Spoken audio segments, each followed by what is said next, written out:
तुम्ही झील माका शेंडी लावतात हा तुमका आटला काय माका समजायचा नाही काय माझ्याशी दडवादडवी करतास ना भाषण करू नको तुम्ही करू नको आणि झिला लावू करायचं नाही माझ्या अंगडा भाषण सांगलाच ना काय काय शब्दांत सांगलास दही अंडीत भाग घेतले ना हो काय त्या जोखमीचा का मुंबईची दही अंडी आती हयली नाही ती समजला ना एक दोन ह्याच्यावर समजला किती थर असतात आमचं आयुष्य मुंबईतच गेला आम्ही केलं सगळे चक्के पंजे लढवलं समजला ना हा तेव्हा आम्ही औषधीचं ऐकलं ना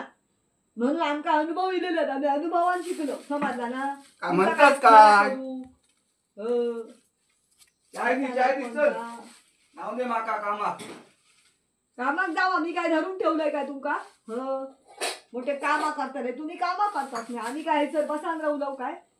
घशाला लागता तुमच्या साखरेची चाय गुळ होय गुळाची चाय काय ते गुळ खावा नाही तर साखर खावा काय होता ता होतालाच समजला ते का मरान चांगलं ज्योतिष आहे आणि तू जाऊ नका तू का मराना तसा म्हणजे काय तू घरात बसान जाऊ नको कोंबड्या अडकू म्हणजे काय ते का मरान घेताला ना यावचा ना इथे निघत तर होतालाच समजला ना तर कोण अडवू शकत नाही आणि कोण बदलू शकत नाही जेव्हा घाबरून रवणारा आता माणूस कसला आम्ही नाही उद्या मरण येऊचा तर आज येऊन दे आज येऊचा तर आता येऊन दे असं म्हणतो समजला नाही तर काय सोटान सगळ्याची नाही लगीन करतो ना तर बरा होता बाबा